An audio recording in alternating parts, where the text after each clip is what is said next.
Who are the top free agent targets for the Tennessee Titans in 2025? Let's find out.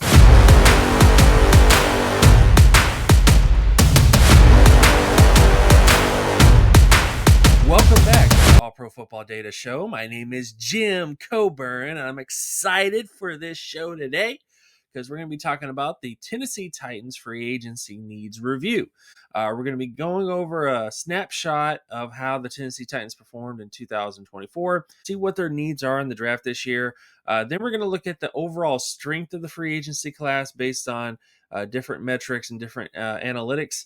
And then we're going to go through some profiles of some of the top free agents in this class that might fill their needs. With all this stuff out of the way, let's get to the first part of the video, which is the 2024 NFL performance of the Tennessee Titans. Now, they weren't that great last year. Everybody knows they're picking number one overall in the draft. I added a little Shedeur Sanders there to kind of give you a little tease of possibly being the quarterback taken there, which who knows, it could be Cam Ward, it could be other players, but we're talking about free agency today because you don't just build teams through the draft. You can, but you also need a little pick-me-ups, a little, if you have the money, why not spend it, right? And when it comes to the free agency season this year, and based on how the Titans performed last year, here are some of the biggest things that really stuck out. Number one, of course, the quarterback performance. The overall quarterback advanced grading against pressure and overall passing game for Will Levis was 6th percentile, meaning 94% of every single quarterback in my data set, which goes back probably about 1994 for most quarterbacks, and then it goes all the way back to 1969 for other metrics like completion percentage and touchdown interception ratio. But bottom line is Will Levis was awful. It was awful performance for him in 2024 as a quarterback, and that's why a lot of people are ready to move on. But another thing that was very interesting was the offensive line analysis. The offensive line performance against pressure and yards before contact, their ability to prevent pressure. When you look at this number right here, it was 70% of most NFL lines were better than the Titans in terms of pass protection and running back protection and protecting the running back before they meet that contact. Now, skill position wise, the Titans are also pretty weak. The running back position is about 68th percentile. That's definitely something they could address in the draft because Tony Pollard is older now. He had a good performance in 2024. He's been a solid near elite back for most of his career, but he's not an elite back, and they could use some depth there to improve that number because 68th percentile is not exactly 90 percentile, which is what I think every position really needs to be if you're going to be a great NFL team. Now, wide receiver was 27th percentile. This has nothing to do with, of course, the performance of Calvin Ridley. Calvin Ridley's been by far their best wide receiver from last year. It was a big free agency signing, but the rest of the wide receivers on the Titans are not getting it done. And there are other ones that might leave in free agency. Tight end is another big issue for them. 23 percentile. When you get to the edge position, 15 percentile. This isn't about individual performances. This is about the overall depth, the overall defensive line was in the 25 percentile. The linebacker position was 26 percentile. One area that was a relative strength was the cornerback position. They were 75 percentile there, and then the safety position was 72. Their secondary was a little bit better. They did make some free agency splashes last year in terms of free agency. Based on the numbers that I was able to identify, I think the biggest needs in the draft and free agency, number one, of course, is the quarterback position. They need a good quarterback to really stabilize the offense. Second, of course, is the edge position. I think they need more edge rushers. And then, of course, the tight end position is another area of potential because the tight end position was very low. The interior defensive line also need linebacker, wide receiver, offensive line running, lots of needs to address. Now, you can't just go into free agency trying to fill your needs willy-nilly. Because sometimes free agency is not going to give you many great options. You don't want to just give a large contract because they have a position of need when they may not be worth that contract. Sometimes you have to pay to get what you need, but I don't think you necessarily should go into free agency with that mindset. I think you need to find the most value in free agency before you just throw money at things because you need them. And I think the biggest thing to look at in terms of free agency, in terms of a snapshot of it, this is based on all the cumulative data I've been able to collect from Pro Football Reference. is the average score of the top 10 quarterbacks in the 2025 free agency class is 59 percentile. This is not the strongest quarterback free agency class. There also is the free agency score for offensive linemen is pretty strong, 74 percentile. It's a pretty good number there. When you look at skill position players, running back 53, wide receiver 64, and then tight end 49. Skill position wise, it's not the strongest class, but defensive positions, this might be something I think that the Titans could really get a leg up, is to spend some capital on defensive positions, because the edge rush position is in the 73 percentile there. That's the average score of the defensive options at the edge position. At defensive tackle, 79 percentile, linebacker, 62, cornerback, 71, and then safety, 74. When you look at the overall needs, the biggest free agency strengths, it would be the interior defensive line, safety / O-line, edge, and then cornerback. Those would be the biggest things I think the Titans should really emphasize on getting better at in terms of free agency. Now that we've gotten through the general snapshot of what free agency is going to look like for the Titans, let's get into the actual profiles. We're going to highlight a couple of players that are the top of their positions. Based on the data work that I've done, based on Pro Football Reference's different metrics and statistics, I was able to kind of formulate the top prospects at those positions and how they performed over a 3-year average. Because I think this is another big thing that people kind of forget about free agency, is you really need to see what their actual averages are and not based on what they did in 2024. Because you're going to have tons of guys that didn't do diddly, and then they have a great season before free agency, and then everybody wants to throw a whole bunch of money at them, and then they regress back to what their average was. That is a big concern. You essentially have to understand what you're gambling on in free agency. And I think that's the biggest thing I really want to highlight here, is that even though these are the top prospects of free agency, there's a reason why they became free agents, because there are some concerns with them. First off, start with the quarterback position here. Sam Darnold by far is probably the best quarterback in the 2025 NFL free agency cycle. His score encompassing his TD/interception ratio, completion percentage, and level of competition in 2024 was 89 percentile. His advanced quarterback grade, which takes into account advanced quarterback production statistics, things like bad throw percentage, on target percentage, different things like that. That score was 68 percentile. His overall TD interception ratio, completion percentage, and level of competition was high in terms of the overall aggregate data. But when you actually look at his advanced data, he's not necessarily elite. He shows up near elite on the stat sheet, but when you really dig into the numbers, he's just above average as a quarterback. Is there anything wrong with that? No. But that is something you have to keep in mind in the back of your head, that you don't want to pay him like he's a top 5 quarterback in the NFL, because he is not that guy. He is an above average quarterback, a top 16 contract kind of player, essentially what he is, top 16 to 24. That's where you want to have him at, because when you look at his career production averages, his 3-year average as a quarterback in the NFL was 33 percentile. That is not a great number for him. 2-year average was 36. Critical situations, that's another big thing to kind of look at with Sam Darnold. In terms of red zone data, 57 percentile, not the best in the red zone. And I think that is a little bit of a concern for quarterbacks. Quarterbacks that don't do that well in the red zone are bridesmaids a lot of times when it comes to winning championships. They're just the guy that's there before they get the ring. Third down situations was solid, 87 percentile. He's really good in third down situations. That was probably the biggest thing that really stuck out in 2024. Sacks per pressure is 27 percentile. Oftentimes when a pressure does get to him, he's going to get sacked. He doesn't have a great sack avoidance. He has to go to a team that does have a good offensive line. Anytime there's a pressure, he pretty much is going to be going down. Season, age 27 breakout. Sam Darnold didn't break out until age 27. Most of the time you want your quarterbacks breaking out either within the rookie year to at least the 3rd year. And if they don't break out by the 3rd year, it does become a concern if they're going to break out at all. And the older a prospect is when they break out, and this is at every position. This is at quarterback, running back, wide receiver, tight end, you name it. If it takes them until age 27 or older to really become a 90 percentile type of producer at the position, that's not what they're going to be in the future. They're going to be less than that spectacular season they had when they broke out.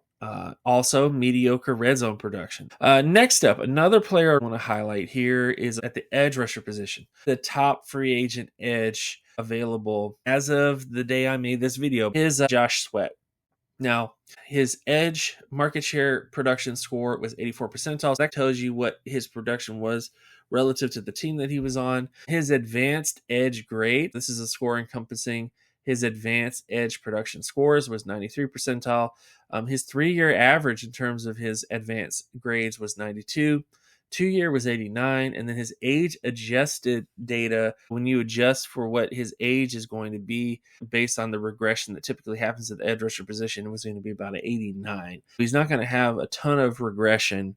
Performances in key game situations as well. His missed tackle percentage is 75 percentile. His sacks per pressure is 74. So typically when he gets a pressure, he is getting a sack. You want the guys to really finish those plays, and he really does finish his plays, which is a good thing. His pressure percentage is about 59 percentile, so kind of on the lower end. Doesn't have a ton of overall pressures in terms of the games that he played. Moving on to the next position of need is the tight end position. Tight end is kind of a weaker, but there is one name they might consider signing, and that is Juwan Johnson from the Saints. His tight end score was a 63 percentile. His advanced tight end grade was 89. His career production averages were 77. 2-year was 72, and then his age adjusted score was 63. His red zone performances have been solid, 85 percentile, third down, 67, and then his drop percentage was 42 percentile compared to other tight ends. Big takeaway with him is his age. He is going to be older. He's entering age 29 in 2025. Typically, there's a big drop-off in terms of production for most tight ends when they reach around that age of 29. Even though he did have a really phenomenal 2024 season in terms of his advanced tight end grade, he's also going into a much older bracket where there typically is a lot of regression at age 29. That's going to be something to kind of look at there. However, the Titans need tight ends. They were around 23 percentile in terms of their overall tight end performances. Juwan Johnson would really help the team out in terms of that area of the passing game. He's a bit of an under the radar type of prospect. He's the type of prospect that I don't hear a lot of people talking about in this particular free agency cycle, but he's a sneaky guy. Now, the next player to look at in terms of the free agency cycle for the Titans is Osa Odigizua from the Dallas Cowboys. Based on his defensive tackle market share, he was 92 percentile. His advanced defensive tackle grade was 96 percentile, probably one of the best interior defensive linemen in the NFL. When you look at his career production averages, he was 92, 90, and then his age adjusted score is 78. Most of the time, there is a decent amount of regression when a defensive tackle goes from age 26 to 27, but he may not face that regression. Keep in mind, that's just an average regression. It's typically what you'll see happen, but doesn't mean that he necessarily is going to have that sort of decrease. In terms of critical performances in key game situations, his missed tackle percentage was 65. His sack to pressure ratio is a little concerning, 39 percentile. His pressure percentage was 97%, but he oftentimes wasn't converting those pressures into sacks. When you look at some of the needs that the Titans have, Jeffrey Simmons is a really solid defensive tackle prospect, but they need more depth at the position. I think adding a guy like Osa with Jeffrey would help the Titans out a lot. It might even help their pass rush because he does have a really great pressure percentage. Another area of need for the Titans is the linebacker position. The top prospect on the board in terms of free agency for the data work that I do is Zach Bond. Zach Bond in 2024 had a 99 percentile score in his overall market share production. Just bonkers. His advanced linebacker grade was 99 percentile as well, which is a really solid number for him to have. And then, of course, when you look at his 3-year average, this is where the concerns are. His 3-year average was 55. His 2-year was 76. And then his age adjusted is 86. His missed tackle percentage is 65. His coverage ability is 78 in terms of his score there. And then his tackling ability is 98 percentile. Solid off-ball linebacker prospect with elite tackling ability. Now, was 2024 a fluke? I don't know. That's really hard to say. The Eagles are a really great team. They have a phenomenal defensive line. And when you have a great defensive line, it helps the linebackers to stay clean and make plays in the running game and the passing game as well. You have to wonder, was he a product of the Eagles defense being what it is in terms of how much talent they had there? Maybe, but I think even with that, when you view him an 86th percentile linebacker prospect based on his age regression, I think he's still worth it. And the last player to talk about in terms of the Titans free agency, which I think is the biggest guy a lot of Titan fans would love to see, is T. Higgins. Now, there's a lot of caveats to this. I don't know what T. Higgins is exactly going to do in this free agency cycle. He could re-sign with the Bengals. He could go to another team that throws the most money at him. He could go to a team that he feels like he has the highest chance of winning a Super Bowl. All these things are definitely possible for T. Higgins. The only other player that the Titans really have that's a threat is Calvin Ridley. And T. Higgins is a much younger and better version of Calvin Ridley in every way. And I think that would help the overall Titans passing offense to Adams. Just going over statistics real quick before we get to the end of the show. 93 percentile in terms of his overall wide receiver score in 2024. 95 percentile in terms of his advanced wide receiver grade. His career production was 86 percentile in terms of 3-year. 2-year was 85, and then his age-adjusted data is 79 percentile. His performance in key game situations in his career, 86 percentile in terms of red zone. Third down is 90 percentile, and then his drops is 58 percentile. The key takeaways is simply this. He had elite production in 2024. This, of course, is a contract year, though. On average, there's about a 12% decrease in terms of production in age 26 compared to what their career was prior to that. That is something to kind of keep track of. The biggest thing with T. Higgins is really this. He had a phenomenal 2024 season, but his actual average 3-year and the 2-year is around 86 to 85 percentile. T. Higgins is somebody that a lot of people are missing the boat with him a little bit because he is the top wide receiver prospect in this class. He has had a lot of injuries. He's had a lot of missed games over his career, at least in the last 3 years. How reliable is he as a prospect? 2024 was a great year for him where he was healthy and back to his old self. But is that really who you're going to get? Are you going to get the guy who was kind of off and on and missing games here and there, not 100% throughout his 3 years? Or is he going to be the guy in 2024 that was elite? Those are things that you have to think about with T. Higgins. If that continues to be the norm for him, great. But as always, in terms of free agency, most of the prospects I just highlighted, as you could clearly see for the most part, they are inconsistent. The 2024 season was their best year in some cases, like Sam Darnold, for example, or even T. Higgins to a certain example. These players had their best season in 2024. You kind of wonder, is that going to continue on in the future? Most times it doesn't. That's why the regression is there. But even adjusting for the regression, these are still the top free agency targets I would want the Titans to look at. So with all this stuff out of the way, thank you guys so much for watching until the end of the video. Be sure to like, comment, and subscribe. Check out my Patreon page at patreon.com/jcoburn, and I'll see you guys in the next episode. Peace.